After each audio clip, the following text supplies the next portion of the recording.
அப்படி என்றால் காத்திருக்கிறவர்களுக்கென்று கர்த்தர் ஏதோ ஒன்றை செய்து கொண்டே இருக்கிறார். அது யாராலும் யூகிக்க முடியாது, யூகிக்கவே முடியாது, யாராலும் கிரகிக்கவே முடியாது, யூகிக்க முடியாது. எனவேதான் வேதத்தில் சொல்லப்பட்டிருக்கிறது, விவரிக்கப்பட்டாலும் நீங்கள் விசுவாசியாத ஒரு கிரியையை கர்த்தர் நடப்பிப்பார். நம்பவே முடியல, இது எப்படி நம்புறது? அதனாலதான் நீங்கள் இவைகளை காணும் போது இவைகளை எனக்கு பிறப்பித்தவர் யார் அப்படின்னு கேட்கிற அளவுக்கு, ஆமே இது கனவா நினவா அப்படி இருக்கும். அவ்வளவுதான், எல்லாம் முடிந்தது அப்படிங்கிற இடத்துல தான் எசேக்கியா அப்படித்தானே சொல்லுவார். அவ்வளவுதான், இந்த இரவோட என் கதை முடிந்தது அப்படின்னு நினைச்சேன். பொழுது விடிந்த போது சொல்லுகிறார், நான் என்ன சொல்லுவேன், கர்த்தர் எனக்கு வாக்கருளினார், அந்த பிரகாரமே செய்தார். ஒரு பொழுது விடியும் போது இப்படி கர்த்தர் காத்திருக்கிறவர்களை சொல்ல வைக்க போகிறார். நம்புறவங்க மட்டும் நல்ல கரங்களை தட்டி ஆண்டவருக்கு மகிமை ஆமென் சொல்லுங்க பார்க்கலாம். இந்த தேவனுடைய செயல் புரியாத வரைக்கும்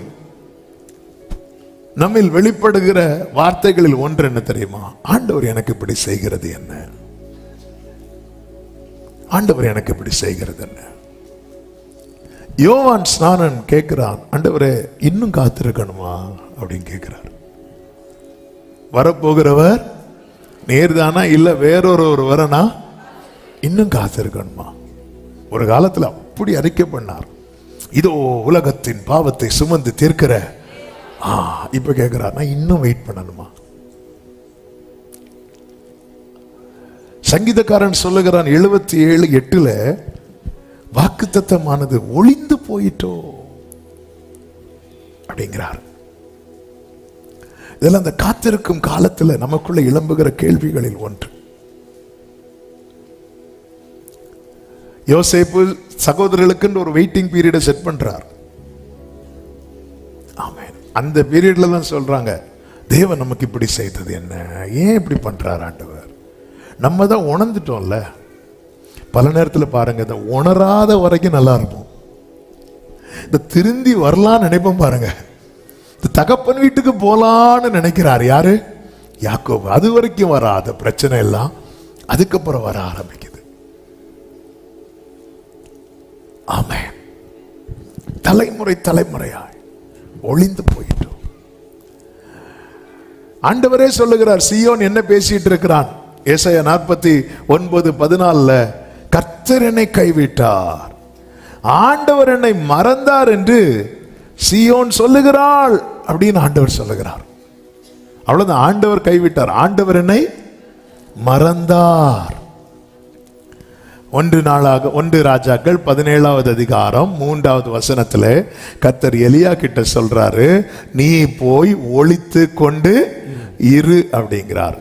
1 ராஜாக்கள் 18:1 அதே கர்த்தர் அதே எலியா கிட்ட சொல்றாரு, அநேக நாள் சென்று 3ஆம் வருஷமாகையில் கர்த்தருடைய வார்த்தை எலியாவுக்கு உண்டாகி, நீ போய் ஆகாபுக்கு. அதன் அர்த்தம் என்ன? அநேக நாள் ஆனாலும் கர்த்தர் மறைத்து வைப்பாரே தவிர ஒருபோதும் மறந்து விட மாட்டார்.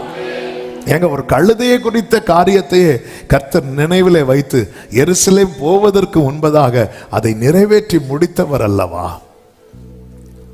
ஆனால் நம்முடைய வாழ்க்கையில தாமதிக்கும் போது, சூழ்நிலைகள் எல்லாம் எதிராகும் போது, ஆண்டவர் எனக்கு இப்படி செய்தது என்ன, வாக்குத்தத்தம் ஒளிந்து போயிட்டு அவ்வளவுதானா? ஆமென். கர்த்தர் என்னை கைவிட்டார், ஆண்டவர் என்னை மறந்தார், இப்படி சொல்லிட்டு இருக்கிறோம். எனவேதான் கர்த்தர் சொல்லுகிறார், அதே ஏசாயா 49:23 கடைசி பகுதியில, நான் கர்த்தர், எனக்கு காத்திருக்கிறவர்கள் வெட்கப்படுவது இல்லை என்பதை அப்பொழுது அறிந்து கொள்வாய். நான் கர்த்தருக்கு காத்திருக்கிறேன் சொல்றவங்க மட்டும் சத்தமா ஆமென் சொல்லுங்க பார்க்கலாம். கர்த்தருக்கு காத்திருக்கிறவர்களே, நீங்கள் வெட்கப்பட பரலோக தேவன் சம்மதிக்கவே மாட்டார். நல்ல கரங்களை தட்டி ஆமென் சொல்லுங்க பார்க்கலாம்.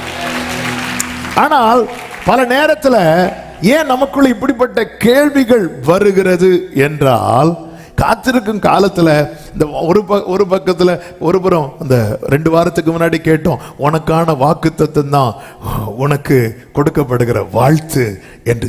இப்படிப்பட்ட காரியங்கள்லாம் வரும்போது காத்திருக்கும் போது ரொம்ப பலனாக இருக்கும், உற்சாகமா இருக்கும். ஆனால் ஆண்டவர் இப்படி ஒரு சைடுல நம்ம அந்த வசனத்தை கேட்க வைக்கிறது, அதற்கான அடையாளத்தை காண வைக்கிறது, இப்படி மட்டும் நடத்த மாட்டார். இன்னொரு ஆங்கிள்லையும் கர்த்தர் கொண்டு வருவார். அதுதான் இன்னைக்கு உங்க மத்தியில பேச விரும்புகிறேன். ஒரு 3 காரியம் ஓசியா 2 சொல்லப்பட்டிருக்கிற 3 காரியம். இந்த 3 காரியம் நம்ம லைஃப்ல வரும்போதே நமக்குள்ள இந்த கேள்வி வந்துடும், அவ்வளவுதான் ஆண்டவர் கைவிட்டார், முடிஞ்சது, எல்லாம் போச்சுது போ, நான் இவ்வளவு நாள் காத்திருந்து ஒரு யூஸுமே இல்லை, வாக்கு தத்துவம் கிடையாது, நீ ஆண்டவரும் கிடையாது, நீ அப்படி ஒரு நிலைமைக்கு வர்ற அளவுக்கு இந்த 3 காரியங்கள் இருக்கும். அந்த 3 காரியத்தை நான் ஆரம்பத்திலே சொல்லி விடுகிறேன். 1, பாதையை காணக்கூடாதபடிக்கு மதிலை எழுப்புகிறார். ஓசியா 2:6. பாதையை காணக்கூடாது, அவரே அடைக்கிறார். 2வது, வெறுமையாக்குகிறார். ஓசியா 2:9.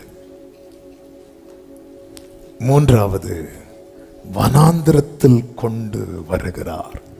ஓசியா 2:14. இந்த 3ல ஒன்னே போதும், மொத்தத்துல போதும்னு வைக்கிறதுக்கு. ஹல்லேலூயா. பாதையை காணக்கூடாது. இனி நல்ல செய்தியை கவனிக்கணும். இந்த இடத்துல தான் அநேகர் என்ன பண்றாங்கன்னா, எல்லாமே முடிந்தது அப்படி சொல்லிட்டு, இந்த எசேக்கியாவை பார்த்தீங்களா, சனகரி பிரச்சனை வந்தது போது எசேக்கியா கர்த்தரை நோக்கி அப்படின்னு இருக்கும். அவ்வளவுதான், உன் கதை எல்லாம் முடிஞ்சதுங்கிற செய்தி வந்ததும் எசேக்கியா சுவர்புறமாய் திரும்பி அப்படின்னு இருக்கும். ஆமென், எல்லாம் முடிஞ்சது. அவரே மதிலை எழுப்புறார், பாதையை காணக்கூடாதபடி கொடுத்த எல்லாத்தையும் பறிக்கிறார். ஆண்டவரே, காத்திருக்கிறவர்கள் புது பலன் அடைந்து கழுகுகளை போல செட்டைகளை அடித்து, இப்படி சொல்லிட்டு இருந்தா நீங்க எல்லாத்தையும். ஆமென். இப்போ என்ன இருக்கு? கையிலையும் இல்ல, பையிலையும் இல்ல. எப்படிங்க இருக்கும்? அடுத்து பாருங்க, அவர் பேசி பேசி எங்க கொண்டு வந்து விட்டுறாரு? வனாந்திரத்துல கொண்டு வந்து திரும்பி பார்த்தா, இந்த வனாந்திரம் என்றாலே ஒருவரும் வாழ தகுதி இல்லாத இடம். இப்படிப்பட்ட சூழ்நிலை வரும்போது நம்முடைய மனநிலைமை எப்படி இருக்கும்? இப்படிப்பட்ட சூழ்நிலை வரும்போதுதான் இங்க சொல்றாங்கல்ல, தேவன் நமக்கு இப்படி செய்தது என்ன? வாக்குத்தத்தம் அவ்வளவுதான், ஒளிந்து போயிட்டா. கர்த்தர் என்னை கைவிட்டாரோன்னு டவுட் வந்தா கூட பரவாயில்ல, கைவிட்டார், அவ்வளவுதான், முடிஞ்சது. இஸ்ரவேல் ஜனங்கள் சொன்னார்கள் அல்லவா, இந்த வனாந்திரத்தில் சாகும்படியா எங்களை கொண்டு வந்தாய். இப்படிப்பட்ட சிச்சுவேஷன் ஏன் கர்த்தர் அனுமதிக்கிறார் என்கிறது தான் இந்த நாள் செய்தி. எல்லாருக்கும் இந்த செய்தி பேசப்படுமா என்று தெரியாது. கடந்த வாரத்தில் பரிசுத்த ஆவியானவர் இந்த வார்த்தைகளை தான் மெடிடேட் பண்ண வைத்து அநேக சத்தியங்களை வெளிப்படுத்தி கொண்டிருந்தார். அதை வேதத்திலிருந்து உங்களுக்கு சொல்ல போகிறேன். வாசல் அடைக்கப்பட்ட நிலையில் இருக்கிறவர்கள் உண்டு. எல்லாம் இருந்தது ஒரு காலத்தில், ஆனால் இப்பொழுது வெறுமையாக்கப்பட்டு இதை கேட்டுக் கொண்டிருக்கிறவர்கள் உண்டு. ஆமென். ஏதேனில் இருந்து வனாந்திரத்திலிருந்து கானான் என்கிறதை தாண்டி கானானில் இருந்து வனாந்திரத்தில் கொண்டு வந்து விடப்பட்டவர்கள் உண்டு. இப்படிப்பட்டவர்களோடு தான் இந்த பகல் வேளையிலே பரிசுத்த ஆவியானவர் சில செய்திகளை, அவர்களுக்கு நம்பிக்கையை கொடுக்கும்படியான சில நற்செய்திகளை கர்த்தர் வைத்திருக்கிறார். ஆமென். கர்த்தர் இந்த நாள் என்னோடு தான் பேச போகிறார் என்கிற நிச்சயம் உள்ளவர்கள் மாத்திரம் வலது கரத்தை உயர்த்தி ஆமென் சொல்லுங்க பார்க்கலாம்.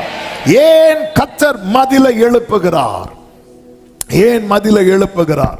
தாவீதின் வாழ்க்கையிலிருந்து ஒரு சம்பவத்தை முன்வைத்து இந்த காரியத்தை நான் சொல்லும்படி விரும்புகிறேன். நீங்க நல்ல கவனித்தால் உங்களுக்கு இந்த சத்தியம் புரியும். தாவீது நமக்கு நன்றாய் தெரியும், கர்த்தரையே தன் அடைக்கலமாய் கொண்டிருக்கிறவன். தேவன் என் அடைக்கலமே, என் கோட்டையும் அரணும் அவர், அவர் சத்தியம் பாரிசையும் கேடகமாம் என் நம்பிக்கையும் அவரே. அவர் சத்தியம் பாரிசையும் கேடகமாம் அவரே. இப்படி அடைக்கலமாய் கொண்டிருந்த தாவீது இப்பொழுது என்ன ஒரு யோசனைக்குள்ளே வருகிறான் என்றால், 1 சாமுவேல் 27வது அதிகாரம் அதனுடைய 1வது வசனத்திலே இப்படி சொல்லப்பட்டிருக்கிறது. பின்பு தாவீது, நான் எந்த நாளில் ஆகிலும் ஒரு நாள் சவுலின் கையினால் மடிந்து போவேன். இனி சவுல் இஸ்ரவேலின் எல்லைகளில் எங்கேயாவது என்னை கண்டுபிடிக்கலாம் என்கிற நம்பிக்கை அற்று போகும்படிக்கும், நான் அவன் கைக்கு நீங்களாய் இருக்கும்படிக்கும், நான் பெலிஸ்தரின் தேசத்துக்கு போய் தப்பித்துக் கொள்வதை பார்க்கிலும் நலமான காரியம் வேறில்லை என்று தன் இருதயத்தில், நான் பெலிஸ்தியரின் தேசத்துக்கு போய் தப்பித்துக் கொள்வதை பார்க்கிலும் நலமான காரியம் வேறு இல்லை என்று தன் இருதயத்தில், இதுவரைக்கும் அவன் தஞ்சம் அடைந்தது, அவன் போய் அடைக்கலம் புகுந்தது கர்த்தர் சமூகத்தில் மட்டுமே. ஆனா இப்பொழுது நாளாக நாள் இது என்ன ஆகுது அப்படின்னா, இந்த சவுல் இருக்கிறார்ல, இனி நான் ஒண்ணு செய்ய மாட்டேன். இந்த சவுலுக்கு பிரச்சனை என்னன்னா, இனி நான் தாவீதை ஒரு இதுமே செய்ய மாட்டேன்னு சொல்லி 3 வாட்டி ஈட்டி எறிஞ்சிட்டான். அது போக 2 வாட்டி தாவீது கையில சவுல் மாட்டுறான். மாட்டினதுக்கு அப்புறம் தாவீதை ஒண்ணு செய்யாம விட்டு ஒப்புரவாக பேசுகிறார். பேசிட்டு போய் திரும்பவும் தேடுறான். இது என்ன ஆயிட்டு அப்படின்னா, உறுதியான நம்பிக்கை உடைய தாவீது நம்பிக்கையை இழந்தவன் ஆயிட்டான். இப்ப எப்படி வாரார் பாருங்க, எந்த நாளில் ஆகிலும் ஒரு நாள் சவுலின் கையினால் மடிந்து போவேன் அப்படிங்கிறான். எப்படி பேசின தாவீது தெரியுமா? சிங்கத்தின் கைக்கும் கரடியின் கைக்கும் என்னை தப்புவித்தவர் கோலியாத்தின் கைக்கும் என்னை தப்புவிப்பார் என்று பேசிக்கொண்டிருந்த தாவீது இப்பொழுது எப்படி பேச ஆரம்பிச்சிட்டாருன்னா, அந்த சூழ்நிலை எப்படி பேச வச்சது தெரியுமா? எப்படியும் நான் இதுல செத்துருவேன், என்றைக்காவது ஒரு நாள் நான் சவுலின் கையினால் மடிந்து போவேன். இந்த மேட்டர் சவுலுக்கே தெரியாது. ஆமென். நம்முடைய சூழ்நிலை நம்மளை எப்படி பேச வைக்குதுங்கிறது ரொம்ப முக்கியம். நீ கர்த்தர் பேரில் இருக்கிற நம்பிக்கை உன்னை பேச வைத்தது ஒரு காலம் அப்படிதான். சிங்கம் ஒரு விசை சிங்கம் வந்தது, ஒரு விசை கரடி வந்தது. சிங்கத்தின் கைக்கும் கரடியின் கைக்கும் என்னை தப்புவித்தார். இந்த விருத்த சேதனம் இல்லாத பெலிஸ்தியன் ஏமாத்திரம் அப்படிங்கிறான். இப்படி பேசிக்கொண்டிருந்த தாவீது இப்ப எந்த நிலைமைக்கு வந்துட்டார்னா, எப்படியும் சவுல் கையால தான் நமக்கு சாவு. நாம் எப்படி பேசிக்கொண்டிருக்கிறோம்? நீ இருதயத்துக்கு ஏற்றவன் அல்லவா தாவீதே? இதுவரை உன்னை விட்டு கொடுக்கலையே. இப்படி பேசுவதற்கா நான் உன்னை சிங்கத்தின் வாய்க்கு தப்புவித்தேன், இப்படி பேசுவதற்கா நான் உன்னை கரடியின் வாய்க்கு தப்புவித்தேன், இப்படி பேசுவதற்கா நான் உன்னை கோலியாத்தின் பட்டயத்துக்கு தப்புவித்தேன், இப்படி பேசுவதற்கா நான் உன்னை சவுலின் ஈட்டிக்கு தப்புவித்தேன். உன்னை தொடுகிறவன் என் கண்மணியை தொடுகிறான் என்று சொல்லி உன்னை கண்மணியை போல பாதுகாத்தது இப்படி பேசுவதற்கா? ஹல்லேலூயா. ஆமென். சிங்கத்தின் கைக்கும் கரடியின் கைக்கும் என்னை தப்புவித்தவர் எப்படியும் அந்த சவுலுக்கு. ஏன் அப்படின்னா, இந்த பிரச்சனை 1 நாள் 2 நாள் பிரச்சனை இல்ல, நெடுநாள் பிரச்சனை. ஆரம்பத்தில் நான் இதுல இருந்து வெளியே வருவேன், எந்த பாதையையும் தாண்டிடுவே இப்படி பாடிட்டு இருந்த, இப்படி பேசி கொண்டிருந்த தாவீது இப்ப என்ன தீர்மானத்துக்கு வர தெரியுமா? எப்படியும் அவுட்டு. சிலர் எக்ஸாம் எழுத போறதை எப்படி தான் எழுத போறாங்க, எப்படியும் ஃபெயில் தான். என்ன ஒரு தீர்மானம், என்ன ஒரு நிச்சயம். அதுக்கு ஜெபம் வேற. பாஸ்டர் ஜெபம் பண்ணி விடுங்க, எதுக்கு ஃபெயில் ஆறதுக்கா? ஆண்டவரே நம்ம இங்க இருந்து ஆண்டவர் எப்படியாவது பாஸ் ஆயிட்டோம். ஆமென். அப்படி ஒரு பையன் பாஸ் ஆகி, பாஸ்டர் பாஸ் ஆயிட்டேன், கையை ரொம்ப ஆட்டாத. ஹல்லேலூயா. இது நம்மளே தீர்மானிச்சுட்டு எப்படியும் அவ்வளவுதான். ஆண்டவர் கர்த்தர் எனக்கு இந்த மாதத்துல எல்லாவற்றையும் எல்லாத்தையும் செட்டில் பண்ணிடுவார். ஹல்லேலூயா. அடுத்த மாசம் வட்டிக்காரன் வந்தா என்ன சொல்லணும்னு தெரியலையே, நம்மளே செட் பண்ணிடுறோம். எப்படியும் நான் சவுல் கையால எந்த நாளிலாகிலும் ஒரு நாள். 1 சாமுவேல் 23:14 சொல்லப்பட்டிருக்கிறது, சவுல் அனுதினமும் அவனை தேடியும் தேவன் அவனை அவன் கையில் ஒப்பு கொடுக்கவில்லை. இதுவரை கைவிடாதவர் இனிமேலா கைவிட போகிறார். இதுவரை ஒப்பு கொடாதவர் இனிமேலா ஒப்பு கொடுக்க போகிறார். இதுவரை தள்ளிவிடாதவர் இனிமேலா தள்ளிவிட போகிறார். எனவேதான் கர்த்தர் கேட்கிறார், ஏசாயா 46, 3, 4, 5 வசனங்களிலே, யாக்கோபின் சந்ததியாரே, இஸ்ரவேல் சந்ததியில் மீதியாகிய சகல ஜனங்களே, உன்னை மீதியா வைத்திருக்கிற. நீ எப்படி இருக்கிற தெரியுமா? இங்க பாரு, கேளு. தாயின் வயிற்றில் தோன்றினது முதல் உங்களை ஏந்தி, தாயின் கற்பத்தில் உற்பத்தி ஆனது முதல் உங்களை தாங்கினேன். உங்கள் முதிர் வயது வரைக்கும் நான் அப்படி செய்வேன். நரை வயது மட்டும் நான் உங்களை தாங்குவேன். நான் அப்படி செய்து வந்தேன், இனிமேலும் நான் சுமப்பேன், ஏந்துவேன், தப்புவிப்பேன். சொல்லிட்டு அடுத்த வார்த்தையை சொல்லுவார் பாருங்க, யாருக்கு என்னை ஒப்பாகும்படிக்கு, யாரோட என்ன கம்பேர் பண்ற அப்படின்னு கேட்கிறார் பாருங்க. நீ யாரோட என்ன கம்பேர் பண்ற? ஹல்லேலூயா. நேற்றும் இன்றும் என்றும் மாறாத தேவனே, என்னை விட்டு விலகிட நீர் மனிதன் அல்லவே. நேற்றும் இன்றும் என்றும் மாறாத தேவனே, என்னை விட்டு விலகிட நின் மனிதன் அல்லவே. தன் காரியங்கள் முடிந்ததும் மனித அன்போ மாறியதே, ஆனாலும் அன்போ மாறாதது. காரியங்கள் முடிந்ததும் மனித அன்போ மாறியதே, ஆனால் அன்போ மாறாதது. கைகளை உயர்த்தி உமக்கே